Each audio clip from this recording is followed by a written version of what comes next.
चर्चा नहीं, उसे बताने से डरते हैं आप। किससे डर है? किससे डर है? जब बहुत डर हो जाए तो डर भी डर जाता है। 14 अगस्त 1947, 16 अगस्त 1947, जो भी समाज अपने अच्छे और बुरे इतिहास की घटनाओं को याद नहीं रखता, यकीन मानिए इतिहास भी उन्हें याद नहीं रखता। बहुत सही कहा, बहुत सही। हम सत्ता में नहीं है, सरकार में नहीं है, संविधान की हम किसी मर्यादा को पालन नहीं करते हैं, तब भी हम सच क्यों नहीं बोल रहे? भगवान राम की कथा ऐसे बताते हैं जैसे हमने देखी थी। कृष्ण के बारे में बताते हैं जैसे हम देख के आए थे। लेकिन जो देखा है मेरे परिवार ने, आपके परिवार ने, उसको सुनने की हिम्मत क्यों नहीं है? हम क्यों ये उम्मीद करते हैं कि सत्ता ही सब कुछ करेगी? बहुत सही बोलो। 16 अगस्त 1946, ये दिन याद है किसी को? आप में से किसी को याद है? सच में बताइए, कोई इसमें शर्माने की बात नहीं है। इस हॉल में 3-4 लोगों को पता है,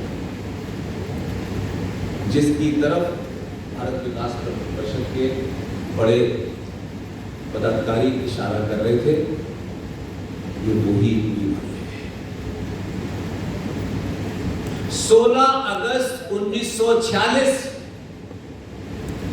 कन्विक्शन देखिए। अगर शत्रु भी है तो उसका कन्विक्शन की तारीफ कीजिए। वो बात अलग है कि तय होगा कि उसने गलत किया, सही किया। और 1940 की 3-4 घटनाएं कुछ पता नहीं। जब तक उस ईंट को जो आपकी नींव में लगी हुई है उसके खोखलेपन को नहीं जानेंगे, आप इमारत बड़ी नहीं बना सकते।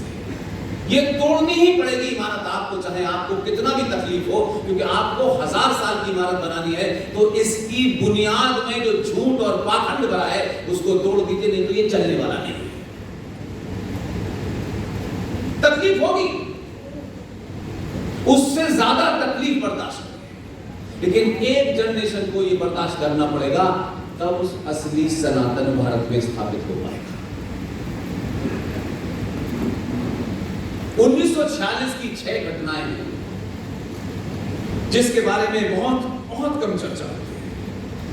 पता नहीं लोग शर्माते क्यों हैं, ये जानते नहीं हैं, ये कुछ ऐसे शातिर लोग हैं जो चाहते हैं कि आपको पता ही न चले। लेकिन एक जिंदा समाज झूठ पे बहुत दिन तक नहीं जिंदा रहता। जनवरी 1946 को याद कीजिए। ये जो जिस पीड़ा से आप ग्रस्त हैं, मैं ग्रस्त हूं, हम सब ग्रस्त हैं, उसकी बुनियाद को मैं आपको लेके 5 मिनट के बाद फिर आपको वापस लाता हूं तो आप बेहतर समझ पाएंगे। जनवरी 1946, किसी को यह घटना याद है? ये कोई प्रोफेसर अपनी किताब में नहीं पढ़ा, क्योंकि किताब के लिखने का आरंभ जब हुआ तब मक्का में एक आदमी पैदा हुआ 1888 में, और वो भारत आ गए 1906 में। न किसी कॉलेज गए, न स्कूल गए, न केजी में गए, न पहली क्लास में गए, न दूसरी क्लास में गए। जिनका कन्विक्शन, हो सकता है कि उनका कन्विक्शन हमारे हिसाब से ठीक ना हो, लेकिन उनका कन्विक्शन था, वो भारत आए। 1906 में मुस्लिम लीग बनी और उन्होंने रास्ता चुना कि मैं कांग्रेस में जाऊंगा, चले गए। 1947 से लेकर के 1957 तक इस देश का पहला शिक्षा मंत्री मौलाना अबुल कलाम आजाद था। कोई भारत में था नहीं, क्या नहीं, वो इतना काबिल ही नहीं था कि भारत में शिक्षा मंत्री बने। और आज आप इस बात के लिए रो रहे हैं कि हमारे यहाँ इतिहास में अकबर पढ़ाया जा रहा है, बाबर पढ़ाया जा रहा है, औरंगजेब पढ़ाया जा रहा है। इन 70 सालों में 6 मुसलमान भारत के शिक्षा मंत्री बने, सबने अपना रोल प्ले किया और आने वाली नस्लों को वो रास्ता दिखाया कि आप कितनी भी उभरने की कोशिश करें, आपका बच्चा आपसे सवाल करेगा तो आप यही कहेंगे कि जब ये हो रहा था तो हम किसी लालच के कारण उसका प्रतिकार नहीं कर पाए, इसलिए वो लिख के चला गया है, वही पढ़ना है। जनवरी 1946 में भारत के अंदर 15 प्रांतीय असम्बलियों का चुनाव हुआ। 1885 सीटें थी पूरे देश में, उसमें 492 सीटें मुसलमानों के लिए रिजर्व थी। ये बीमारी आज की नहीं है। चुनाव हुआ, मुस्लिम लीग ने 429 सीटें जीती और बाकी सीटें कांग्रेस ने जीती। और 492 में से 419 हटा दीजिए, बाकी के मुसलमान कांग्रेस पार्टी से जीते। और उसी समय लाहौर के अंदर मुस्लिम लीग का अधिवेशन हुआ और उसकी सदारत, अध्यक्षता मोहम्मद अली जिन्ना कर रहे थे। और ये करना चाहिए और गिनती भी हम बता रहे हैं कि कितने करना चाहिए, कितने नहीं करना चाहिए। जिन्हें करना है उन्हें पता नहीं है, उनको नहीं करना वो बता रहे। सवाल यह है कि आप जो आज बात कह रहे हैं उसमें 20 साल लगेंगे। आपके पास 20 साल नहीं है। जब तक उसका रिजल्ट आएगा तब तक मैं कहता रहा हूं कि आज की डेट में मैं आपके सामने पूरी ईमानदारी के साथ कह रहा हूं, भारत इस्लामिक स्टेट बन चुका है। आपको कुछ घटनाएं अलग अलग होती हैं, छुटपुट, तब आप जागते हैं और तो अच्छा ऐसा हो गया। और टेलीविजन पे 2 मिनट की उत्तेजना आपके शरीर में होती है और थोड़ा गुस्सा होते हैं और गुस्सा होने के बाद अपने आप को गाली नहीं देते, सत्ता में बैठे हुए लोगों को गाली देते हैं। और फिर दूसरे दिन फिर कोई घटना होती है, हम घटनाओं को मूक दर्शक बने देखते रहना चाहते हैं। यही सबसे बड़ी हमारी इस संविधान में 70 सालों में सब कुछ आपके खिलाफ हुआ। हमें क्या लेना देना है? किसी को जीएसटी की चिंता है, किसी को इनकम टैक्स की चिंता है, किसी के बच्चे की नौकरी नहीं लग रही इसकी चिंता है। सारी चिंताएं के बाद आपको राष्ट्र याद आता है, फिर राष्ट्र बचता नहीं। ओह, वेरी गुड, बहुत अच्छा बोला। सच तो बोलो यार, सारी समस्या झूठ बोलिए। एक ये बहुत कहा जाता है हमारे, हम देश के लिए जान दे देंगे। देश देश देश, आप देश के लिए जान दे ही नहीं सकते। कैसे देंगे देश के लिए जान? मुझे बताइए, कोई एक आदमी बताए कि आप देश के लिए जान देना चाहते हैं तो क्या करेंगे? मुझे बताइए, किस चीज के लिए? आपके पास देश है ही नहीं तो आप जान कैसे देंगे? देश क्या चीज है? देश किसे कहते बताइए? देश एक भूमि का टुकड़ा होता है कि नहीं? भारत की सीमाएं हैं, जैसी भी है सीमाएं हैं, और उस सीमाओं की देख रेख सेना करती है। वो देश में है, देश उसे तनख्वाह देता है। पुलिस एडमिनिस्ट्रेशन चलाती है, उसे तनख्वाह देती है। जुडिशरी न्याय देती है, उसे तनख्वाह देती है। शिक्षक पढ़ाता है, उसे तनख्वाह देती है। देश के जितने भी अंग देश को चलाते हैं सब तनख्वाह पे हैं। राइट? राष्ट्र क्या है? राष्ट्र क्या है? राष्ट्र को कौन चलाता है?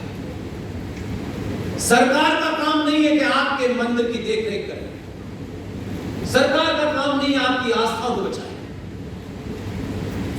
सरकार जो भी दिल्ली में बैठेगी, यही 10-12 अंग हैं और सब तनख्वाह लेते हैं। इसलिए पुलिस, आप सोचते हैं हिंदू हमारा साथी, हमारा भाई पुलिस तो देश बचा लेगा, देश को तो भारत को कई बार भारत के टुकड़े हुए हैं, देश बचा नहीं। देश बचाने का काम मेरा और आपका नहीं था, देश बचाने का काम सेना का था। और ये बात मैं इसलिए कह रहा हूं, जम्मू कश्मीर में 1990 में मैं उस वक्त वही था। एक सेना का जवान बॉर्डर पे खड़ा, उसका मुंह इधर नहीं, उसका मुंह उधर। उस जवान के मात्र 50 या 60 मीटर पर जिहादी इस्लामिक मुसलमान एक सनातन की बेटी के साथ रेप कर रहे थे। उसने अपनी बंदूक इधर करके नहीं चलाई। घटना के बाद जब लोगों ने पूछा तो मैंने कहा कि भाई आपने ये जब देख रहे थे तो गोली इधर क्यों नहीं चलाई? उसका जवाब सुनो। उसने कहा कि मेरा मैंडेट गोली उधर चलाने का है, इधर चलाने का नहीं है। अगर मैंने इधर गोली चलाई तो कोर्ट मार्शल हो जाएगा। उसका काम ये है सर, मैं फिर आप कर रहा हूं यार, मतलब हम उस पुलिस वाले को, सेना वाले को गलत नहीं जाना सकते। उस वो गोली से बॉर्डर के उस पार से चलाएगा, उस पे चलाएगा, अंदर नहीं चलाएगा, क्योंकि उसका मैंडेट नहीं है। उसका कोर्ट मार्शल हो जाएगा कि तुमने गोली कैसे चलाई। How can you decide yourself to fight? वो तो पीछे से जब जनरल आएगा तब गोली चलेगी, वो नहीं चलेगा। आप समझते हैं सेना आपके, सेना है आपके देश की सीमाओं की रक्षा के लिए है, वहां से कोई आने नहीं देगी सीमा, उसके लिए जान दे देगी। आप पुलिस से उम्मीद करते हैं कि दंगा हो जाए और पुलिस रोक दे। माफ कीजिए, आप बड़े कंफ्यूजन में। पुलिस एक प्रोफेशनल फोर्स है। उस फोर्स में जो लोग जाते हैं उनको कब क्या करना चाहिए इसकी ट्रेनिंग मिलती है। जो बड़े अफसर होते हैं पुलिस के, उनको उससे ऊपर की ट्रेनिंग मिलती है कि कब भीड़ को कंट्रोल करने के लिए लाठी चार्ज कराना है, कब लाठी चार्ज नहीं करना है, कब हवाई फायर करना है, कब शूटेड साइड के ऑर्डर देना है। इसके लिए पुलिस प्रोफेशनल होती है। वो पुलिस एक भारत सरकार का विभाग है, उसके तहत उसमें रिक्रूट होते हैं।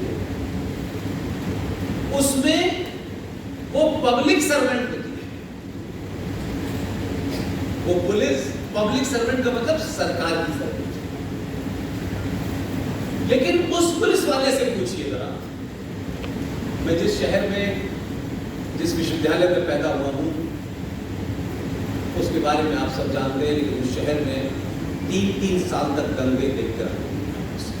2 महीने का कर्फ्यू, 2 दिन के लिए हटाकर 3 महीने का कर्फ्यू, वो सब मैंने देखा। वो पुलिस का ऑफिसर ये कह रहा है कि हमको भर्ती तो किया गया एक संस्था के माध्यम से, हमको ट्रेनिंग दी गई कि हमें कब क्या करना है, लेकिन जब हम फील्ड पे आते हैं वो 2 कौड़ी का नेता बताता है कि गोली नहीं चलानी है। तब वो पुलिस का डीजीपी गोली नहीं चलाता और फिर एक तरफा दंगा होता है। नेताजी को सूट करेगा तो गोली चलेगी, नेताजी को सूट नहीं करेगा तो गोली नहीं चलेगी। तो नेताजी बताएंगे कि गोली कब चलानी है। इसलिए नेताजी ने कहा कि गोली चलाओ, कर कार सेवकों के ऊपर तो गोली चली। आप कह सकते हैं कि उस वक्त कौन आदमी, कौन अधिकारी था। समय की विडंबना नहीं है, इस सच्चाई को एक्सेप्ट करने के लिए बता रहा हूं, किसी को छोटा बड़ा करने के लिए नहीं बता रहा। उत्तर प्रदेश की सरकार ने जिसकी देख रेख में गोली चलवाई, उस प्रिंसिपल सेक्रेटरी का नाम आप नहीं जानते, लेकिन समय देखिए, सरकार बदली, दिल्ली में बदली, उत्तर प्रदेश में बदली, लेकिन वही शख्स राम मंदिर ट्रस्ट पहुंच गया। ये सच्चाई है कि नहीं है? ये सच जानेंगे तब आप सही तरीके से लड़ पाएंगे, तब आपका नैरेटिव करेक्ट होगा। उसी राम मंदिर के प्रांगण में उस आदमी के कहने से गोली चली, क्योंकि उसको आदेश ये हुआ, अपना विवेक नहीं था। वो अगर कोई होता, मैं कहता, वो कहता ये नेताजी मेरी बंदूक रखी है, ये पिस्टल लीजिए, नौकरी गई भाड़ में, आप तय नहीं करेंगे गोली कब चलेगी नहीं चलेगी, मैं एक्सपर्ट हूं, ये कहने की हिम्मत नहीं थी उस नेता, उस पुलिस वाले में। लेकिन आज उसकी जरूरत थी। आज राम मंदिर ट्रस्ट के अंदर आदमी बनकर ट्रस्ट, जरा उससे पूछिए, उसी जमीन उसी सड़क पे जहां कार से वो कोई लाशें पड़ी थी, उसके गोली चलाने से आज उस पे जो सबसे बड़ा मंदिर बन रहा है उस ये तय करके निकलिए आप आज के घर में हैं और आपने सवाल किए और भारत विकास परिषद लगातार ये काम कर रहा है। ये मुझे बुलाती चल गांव में 3-3.5 घंटे तक, तब वहां के किसी ऑर्गेनाइजर ने कहा सर पुलिस वाले कह रहे मजा तो हमें भी आ रहा है लेकिन इसे बंद कर। बोले हमें नहीं पता है कि कितनी बातें आ रही। मैंने कहा उनसे को 10-15 मिनट और छोड़ दो, मैं फिर आपसे विनती कर रहा हूं, आप जिस चीज का सोच रहे हैं ऐसा होगा हो चुका। 29 राज्यों में से 9 में आप थे नहीं, बाकी के राज्यों में आपकी हालत ये है कि आप छोड़ के रह रहे हैं, चुप रहे। Indian state is already become a Islamic state, और इतने बेहयाई के साथ संसद में ऐसे काम हुए हैं कि जो आपको, जिस वक्फ बोर्ड की चर्चा आज पूरे देश में हो रही है, मुझे नहीं तो कम से कम नहीं तो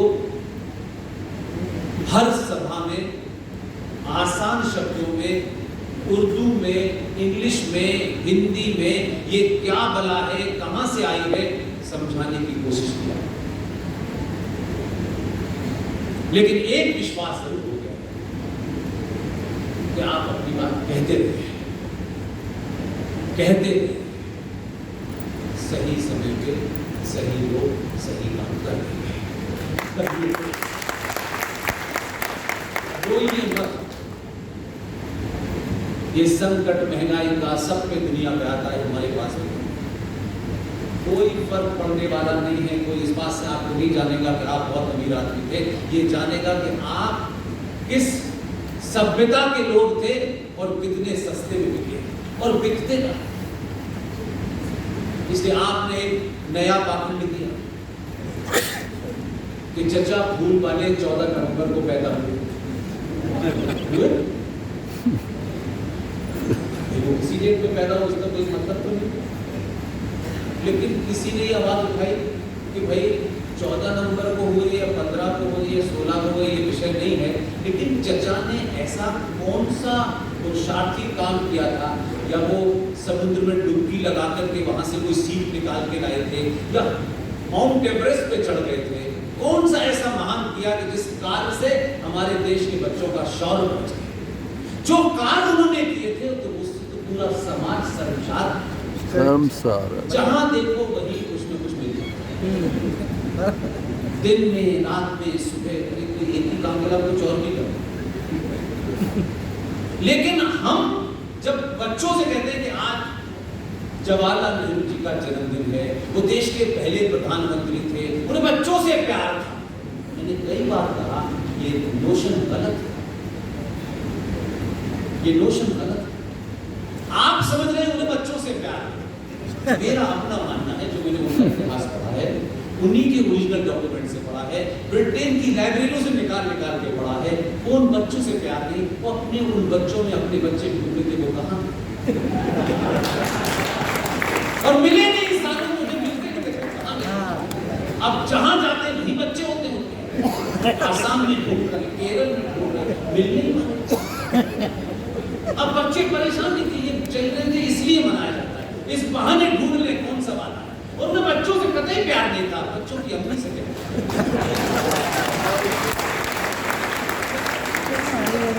अब ये आया, इसके पास बच्चे नहीं है, तो क्या करें? एक मुहिम चल, ऐसे ही